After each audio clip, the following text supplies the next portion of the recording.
YouTube, it's expanding its crackdown on COVID misinformation. YouTube announced today that they will finally start taking down anti-vaccine misinformation. YouTube is finally saying enough. Enough of vaccine misinformation on its site. Well, the company is taking down anti-vaccine videos and banning major accounts because it says it needs to, quote, remove egregious, harmful content. The company reports it's now banning all anti-vax videos. If you know people in your personal life or in your work life or at school or whatever who have crazy misconceptions about vaccines or who believe just wildly untrue things about vaccines, anecdotally, at least what I have found in my own life, is that those beliefs, even among smart people, even among otherwise reasonable people, are almost always tracebackable to stuff they saw on YouTube. YouTube already had a policy against COVID vaccine misinformation, but the new ban includes any content that falsely claims approved vaccines of any kind are dangerous or ineffective. YouTube says it also removed the accounts of several prominent anti-vax activists, including Robert F. Kennedy Jr. We've reached out to Mr. Kennedy for comment. So far, no response. YouTube reports it's also taking down all videos that relate or violate those rules. Brandy Zadrowski joins us now. Brandy, thanks so much for being with us. What was the final straw for YouTube? Why is the company acting right now? Yeah, anti-vaccine misinformation has always really thrived on YouTube. Really for over a decade, anti-vaccine creators have moved there after traditional media decided to no longer cover them. And the content was actually so rampant that pro-vaccine advocacy organizations, they were actually forced off the platform as far back as 2008. So the difference now is obviously COVID. YouTube explained it to me in a blog post, and they said, this is a quote, "We've steadily seen false claims about the coronavirus vaccines spill over into misinformation about vaccines in general, and we're now at a point where it's more important than ever to expand the work we started with COVID-19 to other vaccines." So we know then that YouTube is taking down some of the big names in the anti-vax community. What about the smaller channels that are still out there, that are still operating? Yeah, this is a challenge. I heard the good doctor say that we need to take down, the big disinformation agents, but a lot of the smaller anti-vaccine misinformation is still there. Listen, banning all anti-vaccine content, it's not going to be easy. It's a complicated content moderation problem because anti-vaxxers are very good at evading the platforms. As social media platforms step up their effort to crack down on misinformation about COVID vaccines, some groups on Facebook and Instagram are using code words to avoid being detected. What exactly is YouTube banning? Or rather, the bigger question is, who is YouTube banning? Because there are some pretty big names. Yeah, well, I think that's a fair question, Adrian. But, we all go to YouTube. There's billions of videos there. It says that there are billions of visitors to that site each and every day. And usually those videos are entertainment. They're music. They're movies. But sometimes there's propaganda and there is misinformation. That's why YouTube is starting to put its digital foot down on this misinformation. Now, I want to quickly go to the commitment page on YouTube.com. It says that YouTube does not allow misleading or deceptive content. It goes on to say that we need a clear set of facts to base our policies on. And when it comes to COVID-19, YouTube saying this: we rely on expert consensus from both international health organizations and local health authorities. So up until Wednesday, anyone could post anything about the virus. YouTube already had a policy against COVID vaccine misinformation. So up until Wednesday, anyone could post anything about the virus. YouTube already had a policy against COVID vaccine misinformation. So up until Wednesday, anyone could post anything about the virus, but now YouTube is canceling the posts and the accounts of several vloggers. They're known as the Disinformation Dozen that most of this information is coming from. They've provided misleading information on the COVID-19 vaccine. But there is a question here. Does this violate First Amendment rights?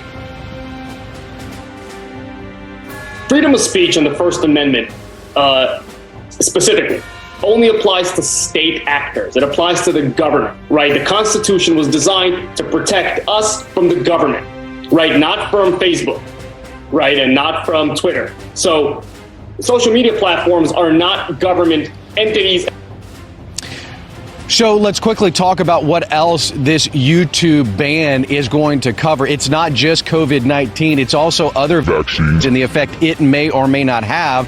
Misinformation about the MMR vaccine, that it causes autism. That's no longer allowed on YouTube. There's also claims that vaccines are part of a depopulation agenda. Make sure we stop the pandemic. No more on YouTube. And finally, they're not going to allow the vaccine misinformation when it comes to the cause of chronic side effects like cancer and diabetes. Those are just false, Adrian. YouTube, again, putting its foot down. It is an interesting argument against the argument for free speech, saying that because YouTube or Facebook are not government entities, that you can't just say what you feel you want to say. What's considered misinformation and what's not? So the new guidelines mean you cannot post videos that have harmful misinformation about vaccines. Safety, and here are some of the examples they are talking about that approve vaccines cause autism, that they cause infertility, or have microchips so you can be tracked. They will allow videos that debate the scientific process, vaccine policies, and personal testimonials related to vaccines, as long as the channel does not show a pattern of promoting vaccine hesitancy. If you violate the policy, YouTube gets rid of the video. They send you an email, 3 strikes within 90 days, and your channel is out. It is deleted. They can also delete your channel after what they call a single case of severe abuse, and they've already started deleting channels of anti-vax influencers. Earlier this year, the Surgeon General called misinformation a threat to public health and cited a study that found widespread acceptance of the COVID vaccine will be a challenge and could be held back by online misinformation. These YouTube videos that present nonsense and false information about vaccines as if that information is real. Claims like, there's microchips in the vaccines, or vaccines make you sterile, or vaccines have killed more people than COVID has, or we don't know if these vaccines will work. Or you don't need vaccines, you just need these vitamins, which you can get from clicking on the box in the corner of your screen. YouTube videos that people watch on YouTube videos that people watch embedded on Facebook or Twitter or other platforms. YouTube just has been an absolute sewer for vaccine disinformation and fear-mongering of all kinds. And the company today says they're going to finally take that horse pucky down. This could be very consequential. And we'll be talking about that tonight with a reporter who has been all over that story. I have to tell you, there's also this amazing twist in that story. Where Vladimir Putin's government, the government of Russia, is now angrily threatening YouTube today and threatening to take YouTube off of all Russian internet systems. They're threatening YouTube. They're very upset with YouTube because the Russian government's Kremlin-funded propaganda networks have been promoting anti-vaccine nonsense conspiracies all over the world, particularly in Western democracies. And the Russian government is mad that that stuff their government produced to target Western democracies is now getting taken down. It's amazing to see the Russian government furious about this. Like, really, the content at stake here is disinformation, deliberately false misinformation, hyping fear about vaccines with false information about them. Russia is mad at that because they're like, wait, how can we destroy the West from within by stoking extremism and divisiveness and self-defeating radicalization in the United States and other Western democracies?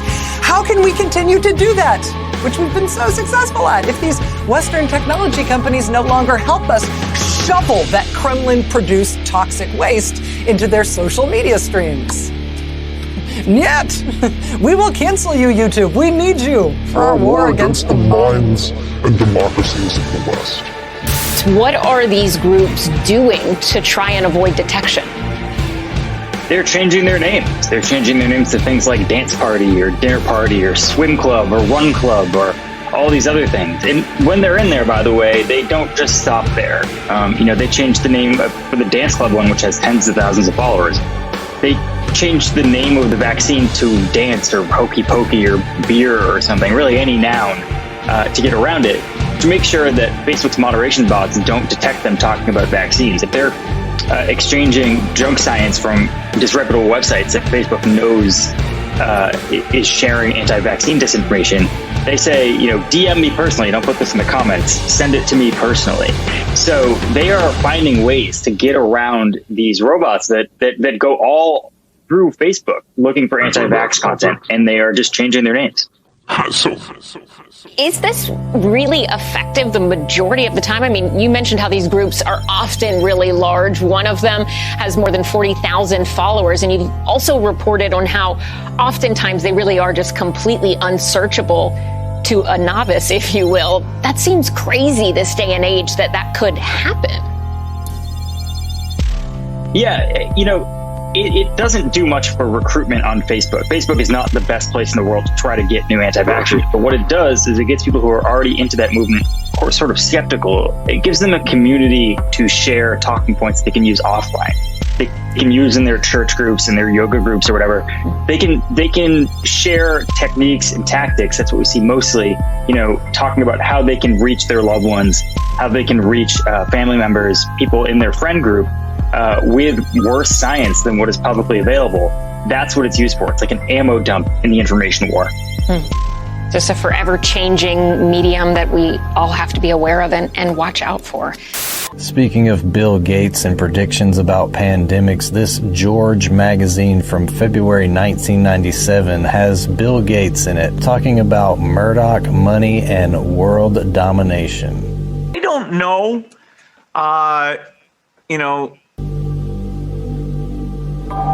Right here, Bill Gates admits that he funds population control. Ironically, later in this magazine, they're talking about the year 2020 and a cashless society. It says, and we move closer to a cashless society in which the ubiquity of electronic transactions will cripple the underground economy. And in bold here it says, worst case scenario, an overpopulated planet choked to extinction by a lung-attacking virus. And remember Anthony Fauci? Yeah, he's good at predictions too. If there's one message that I want to leave with you today, based on my experience, and you'll see that in a moment, is that there is no question that there will be a challenge to the coming administration in the arena of infectious diseases, both chronic infectious diseases in the sense of already ongoing disease, and we have certainly a large burden of that, but also there will be a surprise outbreak. There will be a surprise outbreak.